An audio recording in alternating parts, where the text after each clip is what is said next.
agar begitu engkau mengambil keputusan setelah mempertimbangkan masak-masak sesuai fakta yang ada, maka bertindaklah. Assalamualaikum warahmatullahi wabarakatuh. Lanjut. Selain optimis, tentu saja jangan berhenti belajar, tapi belajar dapat ilmu yang tidak sekedar untuk diingat dan dihafalkan. Ilmu yang berefek dalam hidup kita, ilmu yang berdimensi amal. Amal itu selain aplikasinya ilmu, juga jalan kita untuk menjaga ilmu. Jadi, gimana cara kita menjaga ilmu? Dengan menjalankannya. Ini yang kalau orang Jawa punya rumus, ngelmu kuwi kelakone kanthi laku. Laku itu membuat pemahaman kita utuh. Kalian misalnya ya, tentang pernikahan. Sebanyak apapun kalian baca buku pernikahan, tapi kalian tidak menjalaninya, tetap akan lebih dalam wawasannya, pemahamannya yang sudah menjalani langsung. Jadi nanti mungkin kalau referensimu banyak, begitu menikah kaget sendiri. Kok tidak sama ya kayak yang di buku-buku. Kemarin kamu ngaji nih mantap sekali. Wah, haknya suami, kewajiban istri, wajah detail, begitu jalan. Tidak bodoh. Beda ya Pak sama di buku-buku. Itu dunia konkret tidak selalu sama dengan dunia teoritis. Maka ilmu itu mengalami penyempurnaan dalam laku. Jangan berhenti di ilmu saja. Kalau kata Imam Syafi'i kan begitu. Bahwa semua manusia itu hancur. Kullun nas halikun illal alimun. Setiap orang itu akan hancur kecuali orang-orang alim, orang berilmu. Tapi setiap orang berilmu, kullul alim halikun, hancur juga kecuali amilun, kecuali orang yang mengamalkan ilmunya. Dan pada akhirnya orang beramal juga akan hancur kecuali yang ikhlas. Amal kalau masih banyak pamrihnya ya efeknya negatif juga, belum optimal juga. Tapi yang jelas di sini beliau menunjukkan pengetahuan itu harus gandeng amal. Bahkan kata Syekh Muhammad Al-Ghazali, pengetahuan yang paling nempel ke pikiran kita adalah pengetahuan yang kita jalankan. Pengetahuan yang ada di kepala kita. Itu yang istilah beliau malakah. Malakah itu kita pahami, kita miliki, tidak sekedar kita ingat. Banyak pengetahuan yang hanya kita ingat. Berarti tidak nyambung dengan kehidupan konkret kita. Itulah kenapa mahasiswa semester 5, meskipun sudah semester 5, kalau ujian semester 1, saya tidak jamin lulus. Kenapa? Kemarin pengetahuannya hanya diingat. Bukan pengetahuan yang melekat, yang malakah. Pengetahuan itu jadi malakah kalau dihidupkan, digerakkan. Nah, itu jadi kata beliau, dengan dasar ilmumu beramallah, bergeraklah. Di situ akan lebih memantapkan ilmu. Bahkan beliau menyebut begini, orang mukmin yang selalu menjauhi perbuatan maksiat serta tekun menjalankan kewajibannya, dengan kebiasaan yang terus-menerus ini, dia akan memperoleh ketajaman dalam akal pikiran dan peka. Perasaannya halus, yang dengannya dia dapat membedakan yang baik dan buruk. Jadi ilustrasinya begini. Kita dulu kan belajar, ini harus saya lakukan, ini jangan saya lakukan. Kita ngerti teorinya. Terus kita jalankan. Begitu lama-lama kita jalankan, kata beliau, pada akhirnya kemungkinan hati kita sudah nyambung dan kita peka. Kadang-kadang tidak harus mencari dalilnya pun kita ketika melakukan yang salah, yang dosa, yang maksiat, tidak enak sendiri. Tidak nyaman sendiri. Itu namanya hatinya sudah peka dengan kebenaran. Jadi tidak selalu kemudian kita masih hafal dalilnya, masih ingat dasarnya, tidak. Ketika sudah diulang-ulang, dilakukan terus, lama-lama justru batin kita, hati kita beradaptasi. Terus peka sudah kita tentang, saya tidak tahu dalilnya apa, tapi menurut saya ini terlarang sudah. Ini namanya peka. Hatinya sudah terlatih halus. Sama kayak ngaji. Ada banyak orang yang tidak hafal sih Al-Quran, tapi saking seringnya dia ngaji, kalau ada orang ngaji salah dia ngerti. Kamu salah itu tadi.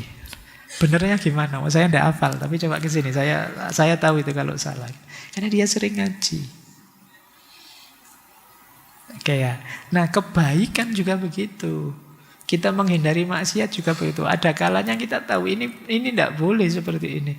Terus orang tanya, kamu ngerti tidak boleh loh? Apal kok dalilnya mana? Tidak hafal sih saya, tapi rasanya saya tidak boleh. Kenapa? Kita sudah terlatih di situ. Batin kita. Nah, itu yang menurut beliau pentingnya ilmu digandengkan dengan amal. Membangun kepekaan batin kita. Jadi kenyamanan diri kita ketika dalam kebenaran. Sehingga ketika melakukan yang tidak benar, kita merasa tidak nyaman. Jadi yang kedua ini ya, untuk membangun hidup yang baru, tentu saja kita harus belajar mencari ilmunya. Tapi ilmu yang tidak sekedar dihafalkan, ilmu yang dijalankan. Jadi bukan ilmu buku, tapi ilmu laku. Tidak ada gunanya kalian mengoleksi buku sebanyak apapun kalau tidak mencahayai hidupmu.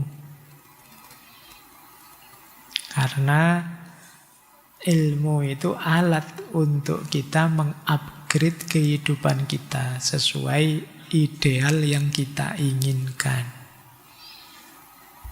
Lanjut. Nah, rumus selanjutnya dari beliau, singkirkan keraguan. Ya ureannya panjang, cuma saya tertarik urean ketika beliau mengutip William James. Nah, keren ya, mengutip para filosof Barat. Dikata beliau mengutip begini, William James pernah menyarankan agar begitu engkau mengambil keputusan setelah mempertimbangkan masak-masak sesuai fakta yang ada, maka bertindaklah. Jangan menoleh lagi ke belakang, jangan ragu-ragu, khawatir, atau meneliti kembali langkah-langkahmu. Maju terus dan hadapi persoalannya dengan tenang. Nah, ini melanjutkan kecemasan tadi loh. Kadang-kadang ada orang yang ragunya tidak habis-habis. Mengikuti William James, beliau menyarankan, sudahlah kalau awalnya sudah dipertimbangkan masak-masak, diputuskan, dijalankan, ya sudah jalan saja. Karena sambil jalan kok ragu-ragu itu biasanya tidak sepenuh hati. Kalau tidak sepenuh hati, ya hasilnya tidak akan maksimal.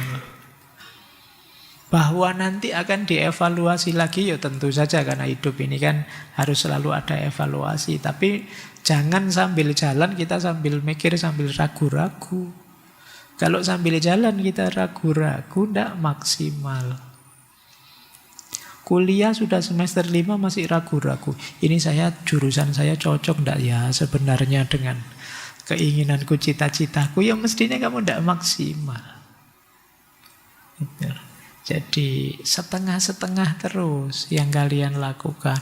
Saya ikut organisasi ini sebenarnya itu cocok, enggak sih, relevan, enggak sih, mikir terus. Ya enggak akan produktif kamu di situ. Kalau sudah kamu putuskan, dulunya memang hasil pertimbangan matang-matang, jalankan sudah. Jadi yang dimaksud, singkirkan keraguan-raguan. Ingin memperbarui hidup tapi kok ragu-ragu, ya tidak akan jalan. Oke, baik. Jadi mungkin nanti kalian masuk ke usia tua, ingin memperbarui hidup, ingat-ingat rumus ini ya. Jangan ragu-ragu, hilangkan cemas, optimis saja, jalankan ilmu yang sudah kita tahu. Biar masa tuanya tetap bahagia. Lanjut. Beliau mewanti-wanti juga dengan waktu luang. Ini sering jadi masalah dalam hidup kita. Kata beliau begini, kita tidak akan merasakan jejak-jejak kecemasan saat kita sedang sibuk bekerja. Namun waktu-waktu luang sehabis bekerja itulah yang merupakan saat-saat yang berbahaya. Di saat tersedia bagi kita waktu luang, maka tak lama setan kecemasan pun akan menyerang kita. Jadi orang itu pikirannya aneh-aneh karena tidak ngapa-ngapain. Kalau kita lagi ngapa-ngapain kan tidak sempat mikir aneh-aneh. Cemas ini, cemas itu. Jadi beliau memperingatkan ya, teman-teman ini kan banyak waktu luangnya. Atau hidupnya ya 90% luang. Nah ini diingat-ingat, hati-hati. Kenapa kalian sering overthinking? Ya mungkin bahasa Jawa nih karena kalian kengangguran. Jadi sempat-sempatnya overthinking itu. Kalau orang sibuk, tidak ada waktu untuk overthinking. Dia harus menyelesaikan ini, menyelesaikan itu. Kerja ini, kerja itu, ada tanggung jawab ini, tanggung jawab itu. Waktunya untuk overthinking habis. Sampai di rumah capek, ya tidur. Besok aktivitas lagi.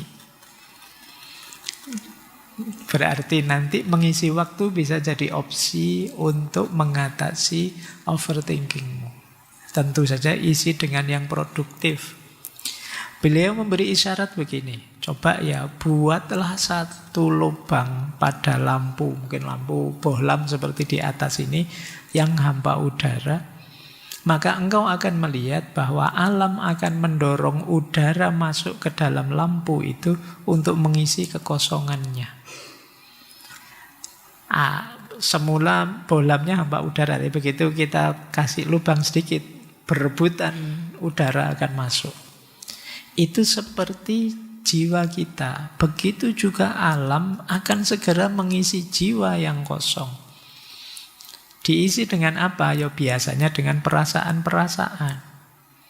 Mengapa? Karena perasaan-perasaan cemas, takut, dendam, dengki itu akan mendesak dengan kekuatan yang asli dan keras, yang mungkin memporak-porandakan kesejahteraan jiwa kita dan menetap di akal pikiran kita. Jadi seperti kalau ada ruang hampa udara, tiba-tiba diberi lubang sedikit, itu ya udaranya akan cepat-cepat masuk semua ke situ dan sesak sudah. Seperti kita, kalau kita sedang beraktivitas, itu tidak ada waktu, tidak ada luang untuk masuknya pikiran jelek, iri, dengki, benci. Tapi kalau kita banyak tidak ngapa-ngapainnya, kemungkinan muncul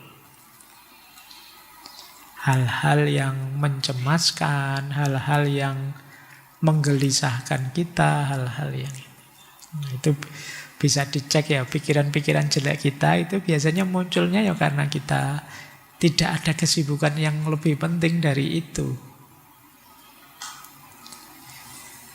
Tiba-tiba mikir apa, kadang ya menghayal aneh-aneh, kadang ya, nah itu karena kita tidak ngapa-ngapain.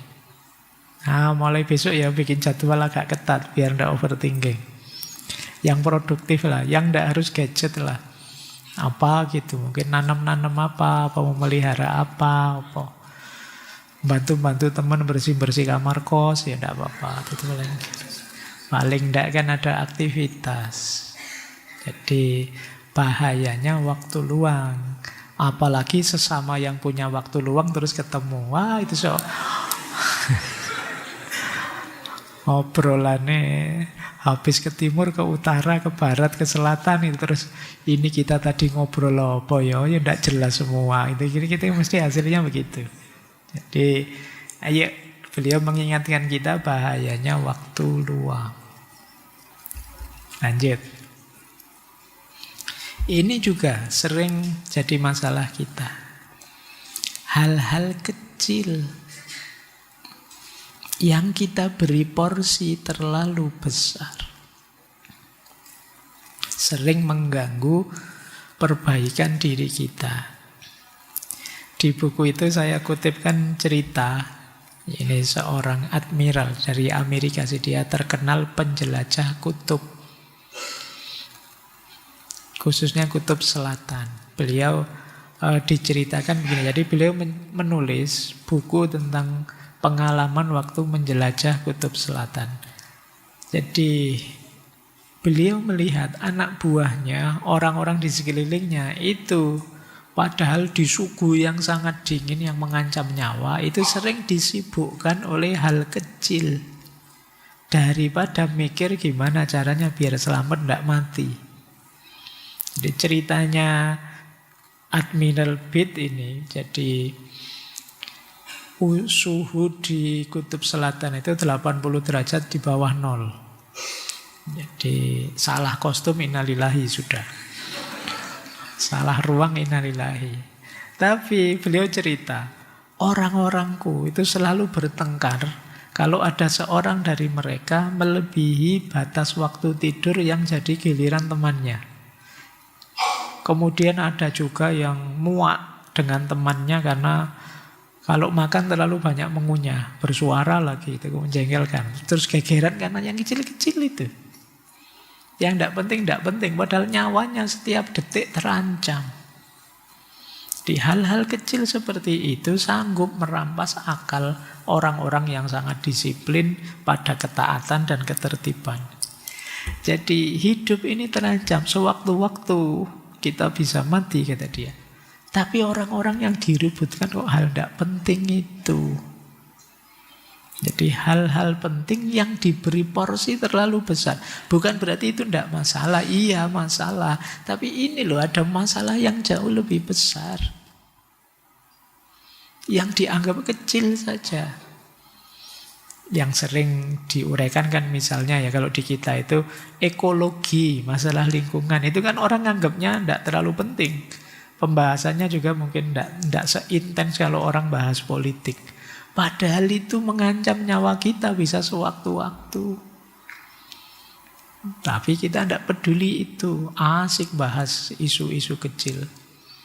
Nah jadi hal kecil yang diberi porsi terlalu besar. Bukan kok terus itu tidak masalah. Iya itu masalah. Tapi ya mbok didahulukan yang lebih penting, lebih besar. Ini kalau di manajemen diri kan ada istilah prioritas. Kadang-kadang algoritmanya medsos itu membuat kita terseret ke hal-hal kecil ini. Lupa ada problem-problem yang lebih penting, lebih besar. Akhirnya hal yang pokok terabaikan. Kita terlalu sibuk dengan hal kecil. Seperti ngaji misalnya, mungkin ada yang kalau ngaji duduknya langganan pokoknya di tangga itu atau di tiang itu biar dapat sandaran itu. Tiap hari nonton itu. Begitu ada yang nyanderin, enggak jadi ngaji, sudah ada orangnya. Padahal sandaran itu kan hal kecil. Tapi aku tehnya sudah habis, kopinya habis, sudah jadi ngaji. Kopi itu komplemen kecil. Iya sih, kan tidak ada kopi, pahit. Tapi kan yang lebih penting ngajinya. Tapi kan kalian tidak ke situ. Kita sering begitu. Hal kecil jadi besar. Ini juga sering menghalangi kita. Padahal memperbarui diri itu kita harus jelas prioritas-prioritas pokok, mana yang penting, mana yang tidak penting. Kita harus punya ini. Kalau tidak punya, pontang-panting. Hidup kita itu multidimensi. Ada banyak yang harus kita urusi. Tapi kita juga harus punya prioritas.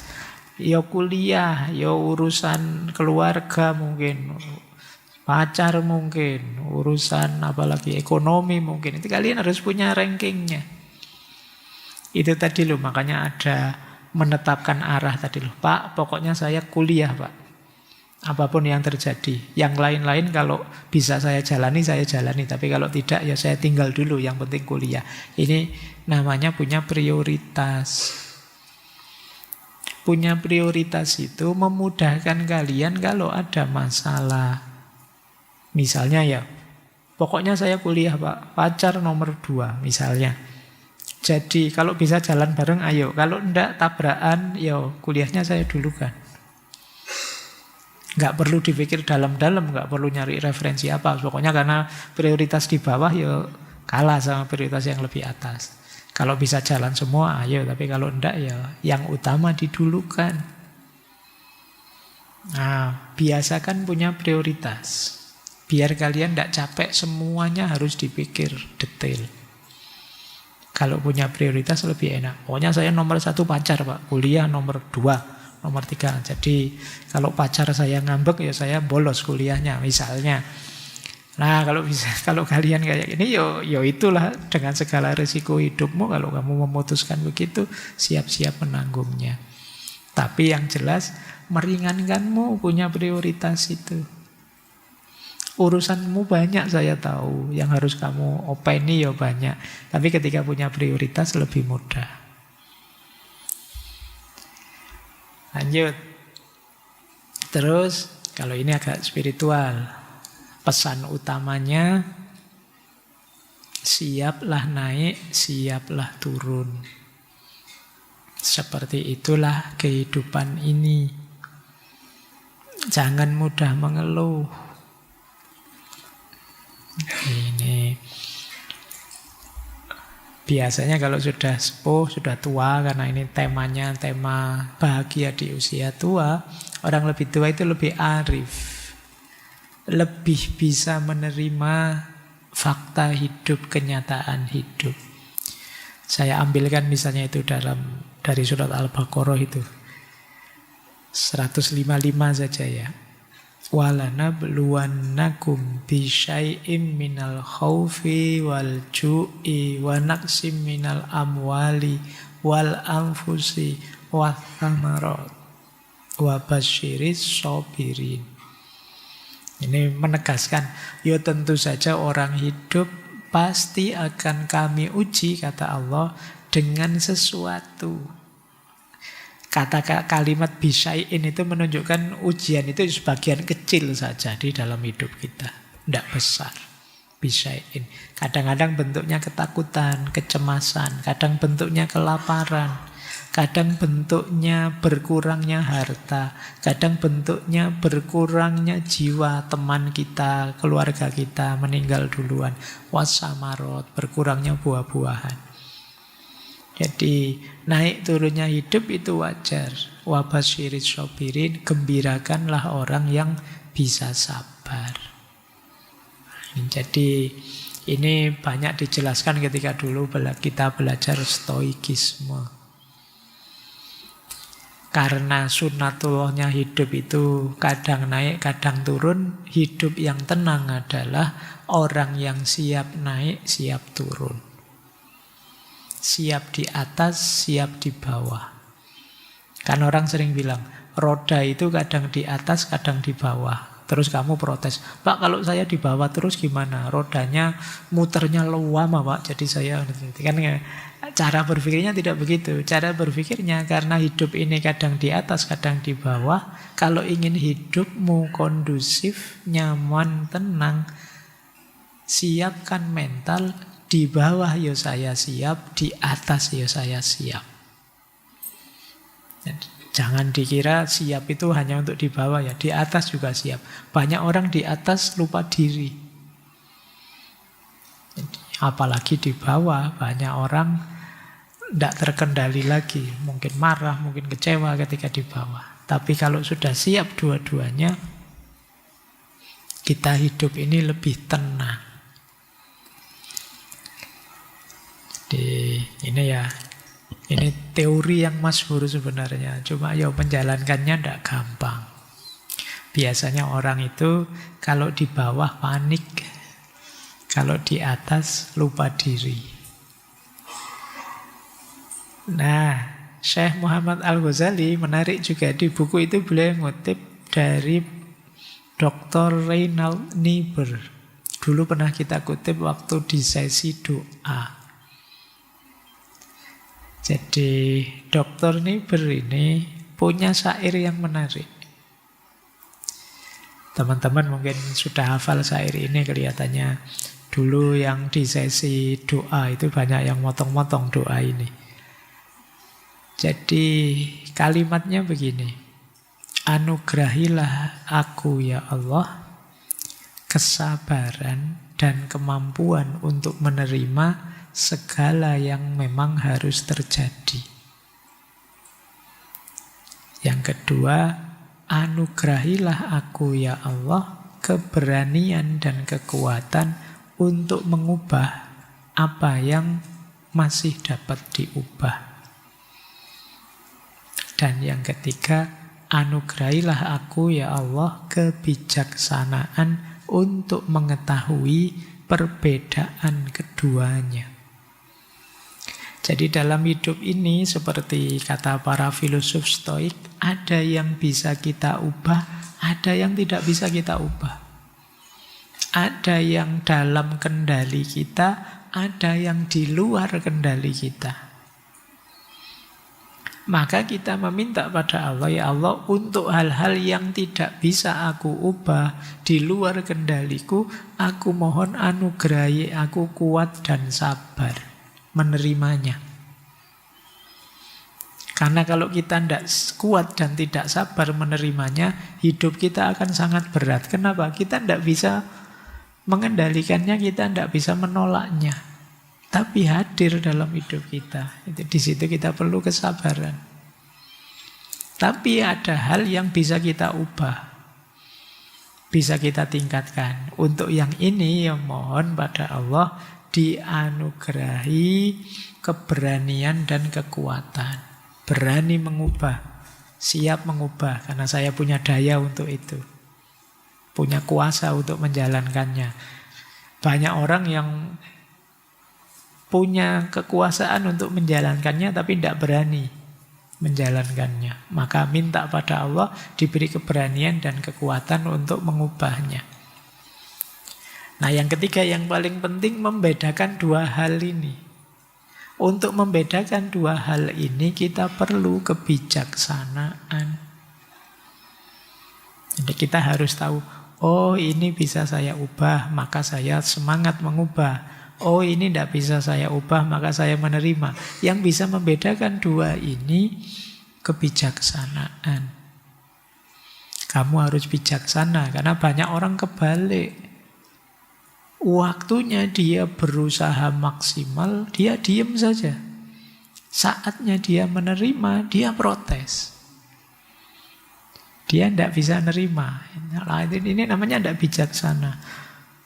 Ujian, waktunya harus belajar keras, dia cuek, santai-santai saja, tidak belajar. Begitu nilainya keluar dan jatuh, baru dia mendekati dosennya, minta kebijaksanaan, baru gitu. Padahal itu saatnya dia menerima, dia malah gerak. Kemarin saatnya dia gerak untuk belajar, dia malah diam saja. Ini orang menyebutnya tidak bijaksana. Ya. Saatnya nembak, diam saja. Begitu diambil temannya, stres. Mulai sekarang panik. Ya kemarin diam saja. Oke, itu namanya tidak bijaksana.